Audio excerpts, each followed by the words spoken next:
ഇന്ന് ഞാനേ ഒരു ഓർക്കിഡ് റീപ്ലാന്റ് ചെയ്യണ എങ്ങനെയാന്ന് നിങ്ങളെ കാണിച്ചു തരാം. ഈ ഓർക്കിഡ് ഒരു ഡെൻഡ്രോബിയമാണ്. അത് ഞാൻ ലോസിന്ന് മേടിച്ചതാ. അപ്പൊ നമുക്കിതൊന്ന് പൊട്ടിച്ചു നോക്കാം. സാധാരണ നമ്മൾക്ക് ഇവിടെ കിട്ടുന്നത് ഫെലനോപ്സിസ് ഓർക്കിഡ് ആണ് ഇവിടെ ഭയങ്കര കോമൺ ആയിട്ടുള്ളത്. മോത്ത് ഓർക്കിഡ് എന്ന് പറയും. പക്ഷെ ഈ ഒരു സെപ്റ്റംബർ ഒക്ടോബർ സമയത്താണ് നമുക്ക് ഇങ്ങനത്തെ ഡിഫറെന്റ് കാറ്റ്ലിയ അതുപോലെ ഡെൻഡ്രോബിയം ഒക്കെ കിട്ടുള്ളൂ.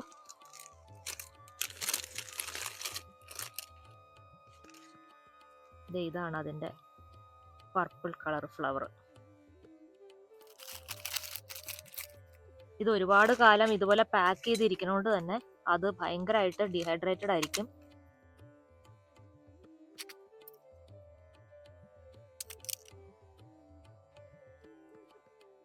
ഇതതിൻ്റെ ടാഗ്. ഇതതിൻ്റെ കൾട്ടിവേറ്റർ ആണ്. എനിക്കത് പ്രൊനൗൺസ് ചെയ്യണ എങ്ങനെയാണെന്ന് അറിയില്ല, ഇത്തിരി ബുദ്ധിമുട്ടാണ്. ഭയങ്കര ഡ്രൈ അത്. അതിൻ്റെ റൂട്ട്സ് ഒക്കെ നമുക്ക് നോക്കാം നന്നായിട്ടാണോ അതിൻ്റെ റൂട്ടുള്ളേ.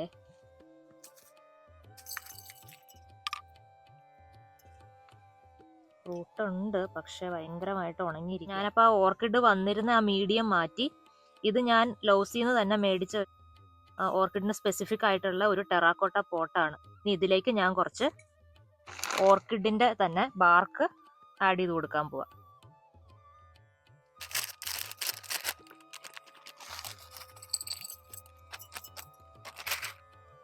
അപ്പൊ ഞാൻ അതിന്റെ റൂട്ടിൽ ഉണ്ടായിരുന്ന മോസും പിന്നെ കുറെ വുഡ് ചിപ്സ് ഒക്കെ ഉണ്ടായിരുന്നു, അതൊക്കെ കളഞ്ഞെടുത്തിട്ടുണ്ട്. ഇനി നമുക്ക് നന്നായിട്ട് അതൊന്ന് വാഷ് ചെയ്തെടുക്കാം.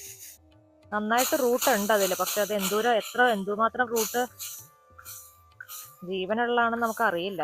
അതുകൊണ്ടാണ് ഞാൻ വെള്ളം ഒഴിച്ച് നോക്കണേ. ഹൈഡ്രേറ്റ് ചെയ്ത് കഴിയുമ്പോൾ അത് നന്നായിട്ട് വീർത്ത് വരും. അപ്പൊ അതിനകത്ത് ചീത്ത റൂട്ട്സ് എന്തെങ്കിലും ഉണ്ടെങ്കിൽ നമുക്കത് കട്ട് ചെയ്ത് മാറ്റാം. അതുപോലെ തന്നെ നമ്മൾ ഈ കടയിൽ നിന്ന് മേടിക്കുന്ന പ്ലാന്റ്സ് ഒക്കെ ആകുമ്പോൾ അതിൽ എന്തെങ്കിലും ജീവികളും ഒക്കെ ഉണ്ടാവാം. അപ്പോൾ നന്നായിട്ട് വാഷ് ചെയ്യുക.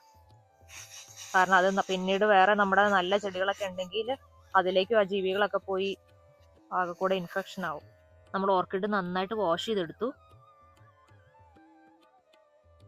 ഇനി നമുക്കിതിലേക്ക് ബാക്കി ബാർക്കും കൂടെ ഫില്ല് ചെയ്ത് കൊടുക്കാം.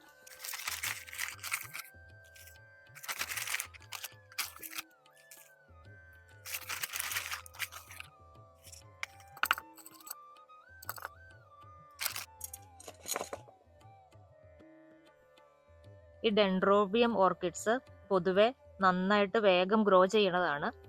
അപ്പോൾ നമുക്ക് നോക്കാം നമ്മുടെ ഈ ഓർക്കിഡ് എത്ര ഫാസ്റ്റ് ആയിട്ടാണ് വളരണേന്ന്. നമ്മളപ്പോൾ ഇത് പോട്ട് ചെയ്ത് കഴിഞ്ഞു. ഇനി നമുക്ക് അത് നന്നായിട്ടൊന്ന് നനച്ചു കൊടുക്കാം.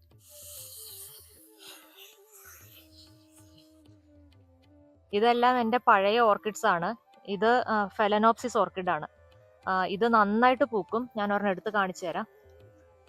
ഇതിപ്പോ ഇവിടെ സമ്മറും ഫോളും ആയതുകൊണ്ടാണ് ഞാനിപ്പോൾ അത് പുറത്ത് വെച്ചിരിക്കുന്നത്. തണുപ്പാകുമ്പോഴത്തേക്കും ഞാനിത് എടുത്ത് അകത്ത് വെക്കും. അപ്പൊ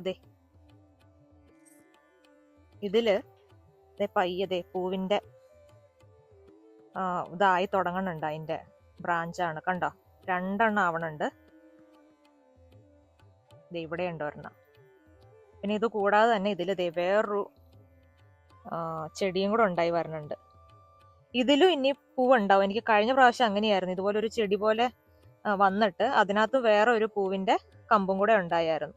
ഇതുപോലെ വേറെ എനിക്ക് ഇതെല്ലാം പൂവിന്റെ ആ ചെറിയ ബ്രാഞ്ചസ് ആയിട്ട് വരാൻ തുടങ്ങിയിട്ടുണ്ട്. ഇതിൽ കാണാൻ പറ്റില്ല, ഞാൻ എടുത്ത് കാണിച്ചു തരാം. ഇതിങ്ങനെ നീണ്ടു വന്നിട്ട് അതിൽ കൊലയായിട്ടാണ് പൂക്കൾ ഉണ്ടാവുക. ഇത് പിന്നെ ഞാൻ ഈ വർഷം മേടിച്ച ഒരു കാറ്റ്ലിയ ഓർക്കിഡാണ്. ഇതാണ് അതിന്റെ വെറൈറ്റി. ഇതൊരു ഓറഞ്ച് പൂവ് ഉണ്ടാവുക, പക്ഷെ ഇത് വളരെ ചെറിയൊരു പ്ലാന്റ്. അതുകൊണ്ട് ഇത് ഒരു മിനിമം ഒരു 3 വർഷമെങ്കിലും എടുക്കും ഇതിൽ പൂവ് ഉണ്ടാവാനായിട്ട്. പിന്നെ ഞാനിത് മേടിക്കുമ്പോൾ അതിനകത്ത് നന്നായിട്ട് റൂട്ടൊന്നും ഉണ്ടായിരുന്നില്ല. എനിക്ക് തോന്നണു ഒരു റൂട്ടും മര്യാദക്കായിട്ടുള്ള ഒരു റൂട്ടേ ഉണ്ടായിരുന്നുള്ളൂ. അതുകൊണ്ട് തന്നെ അത് വളരാനായിട്ട് ഒരുപാട് സമയം എടുക്കണുണ്ട്. എനിക്ക് ഭയങ്കര സ്ലോയിലാണ് ഇതിന്റെ വളർച്ച. ഇതിപ്പോൾ എൻ്റെ ഒരു ഫെലനോപ്സിസ് ഓർക്കിഡ്, അത് നന്നായിട്ട് പൂവുണ്ടായിട്ടുണ്ട്. ഇതൊരു ഗ്രീനിഷ് യെല്ലോ ആണ് ഇതിന്റെ ഓർക്കിഡ്. എനിക്ക് അതിന്റെ ഒരു പ്രത്യേകത തോന്നി കഴിഞ്ഞാൽ, സാധാരണ നമ്മൾ യെല്ലോ ഓർക്കിഡ് കാണുമ്പോൾ അതിലൊരു ഡാർക്ക് പിങ്ക് കളറിലായിരിക്കും അതിന്റെ ഈ ഭാഗം കാണും. ഇത് കണ്ടോ, ഒരു ഓറഞ്ച് കളർ. അപ്പൊ എനിക്ക് നല്ലൊരു വെറൈറ്റി ആയിട്ട് തോന്നിയത്. പിന്നെ നമ്മൾ ഈ ഓർക്കിഡ് മേടിക്കുമ്പോൾ എപ്പോഴും അതിനകത്ത് സജസ്റ്റ് ചെയ്യണത് അവർ ഐസ് ഇടാനായിട്ടാണ്. പക്ഷെ എനിക്ക് അത് വളരെ ഒരു എന്താ പറയണേ, ഒട്ടും പ്രായോഗികമല്ലാത്ത ഒരു ഓപ്ഷനായിട്ട് എനിക്ക് തോന്നിയേക്കണേ. കാരണം ഈ ഓർക്കിഡുകൾ എപ്പോഴും അത്ര തണുപ്പുള്ള സ്ഥലത്ത് ഉണ്ടാവണ പൂക്കളല്ല. അപ്പൊ അതിൽ നമ്മൾ ഐസ് കൊണ്ട് ഇട്ട് കഴിഞ്ഞാൽ അതുങ്ങളുടെ റൂട്ടിന് ഭയങ്കര ഷോക്കായിരിക്കും. അതുകൊണ്ട് നമ്മൾ റൂം ടെമ്പറേച്ചറിലുള്ള വെള്ളം തന്നെ ഒഴിക്കാൻ ശ്രമിക്കുക. എന്നിട്ട് വെള്ളം കെട്ടിക്കിടക്കാതെ ഇരുന്നാൽ മതി. അപ്പൊ ഇതിനകത്ത് നമുക്ക് കാണാം, ഇങ്ങനത്തെ പോട്ടായതുകൊണ്ട് തന്നെ അതിന്റെ റൂട്ട് സിസ്റ്റം നന്നായിട്ടുണ്ട്.